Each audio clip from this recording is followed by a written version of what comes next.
In this video, I talk about how to make the dip stitches that are used in the Fizzy Mitts pattern. Dip stitches are elongated stitches that are worked down. So you work the fabric up until here, and then you're going to be working down in order to create these elongated loops. These are very basic dip stitches. Here's an example of dip stitches that are worked at angles. So you reach forward or you reach backward in the fabric in order to create these elongated loops. And I have a separate video about how to make this stitch pattern. But today we're going to be talking about these very simple dip stitches that go straight up and down. This is the mitt, the Fizzy Mitt worked in fingering weight yarn. I've worked it in a heavier worsted weight yarn, and you can see it's the same thing. It's just that the dip stitches are bigger and look more elongated than in the fingering weight version. This little swatch is worked in the round just like the mitt would be. You have some rows of stockinette stitch, one row of garter stitch just for ornamentation purposes, and then you can see that I've worked one row in the contrasting color, one stockinette row in the contrasting color, followed by 3 rows in the main color on top. And at this point, I'm ready to work my dip stitches. With the contrasting color, I'm going to demonstrate 2 ways of working these dip stitches, and both work equally well. It just depends on your preference. The first thing that I do is I knit the first stitch, and now I'm ready to work a dip stitch. If you look below in the fabric, you see that row of contrasting color stitches, and they make a series of V's. I like to think of these V's as arrows. So where I'm going to insert my right hand needle is at the tip of this arrow of the contrasting color in the same column of stitches that I just worked. So just worked this stitch up at the top. I'm going to go into that same column down at the bottom of that arrow or V, wrap the yarn, and draw up a loop. And that is a dip stitch. That's one completed dip stitch.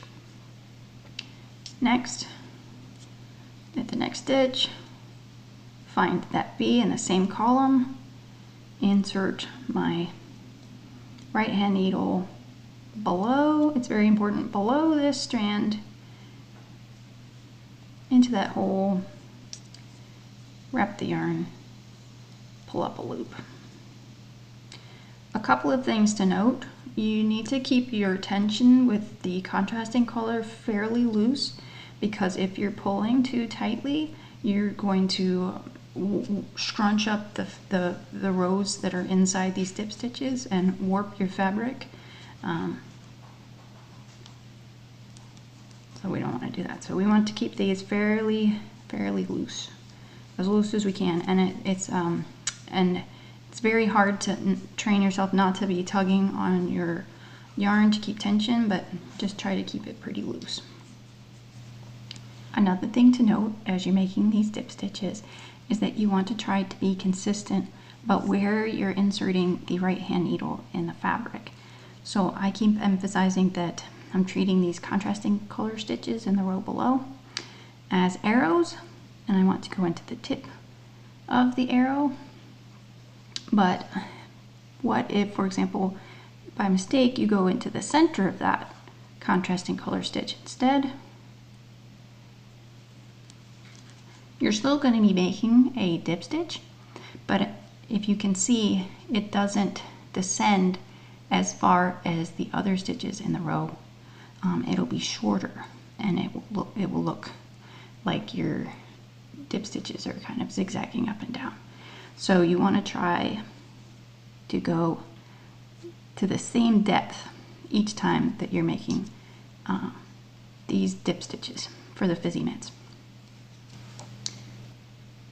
The other method of making dip stitches is to use a crochet hook instead of the right hand needle. This method works equally well. I find that as I get close to the end of one of my double pointed needles, if I'm working in the round, the crochet hook becomes easier to use just because of the angles. So it's the same idea. Instead of inserting the right hand needle into the bottom of this contrasting color stitch, I'm going to be inserting my crochet hook, then wrapping the yarn and pulling a loop through using the crochet hook and placing that loop on the right hand needle and adjusting the tension, but remembering not to pull the stitch too tightly. So I'll show that again. You knit the stitch, then into the same column of stitches you go down until you find that V or that arrow of the contrasting color, insert the crochet hook at the bottom, pull the loop through, and place the loop on the right hand needle. Here I have my swatch, and I've finished all 3 sections of the dip stitches. I'm ready to begin the next round, in which I work the dip stitches together with the stitch before them with a knit 2 together in order to reduce the number of stitches. So with the dip stitch row, I've doubled the number of stitches on the needle, and now I need to undo that. So it's very easy. I've got a dip stitch and the stitch before it. I knit those 2 together to make a single stitch, and I work knit 2 togethers all across the needle. Here I have the completed row. I've knit 2 together across the entire row to decrease the stitches back to the original number. And you can see those dip stitches create these very long elongated V's, elongated stitches. You can kind of see that they wrap around the knit 2 together at the back, kind of like a shawl would go around a person's neck, and that they descend into the row of contrasting color stitches that you worked at the bottom here. And that's it. That's how you make these simple dip stitches for the Fizzy Mitts pattern.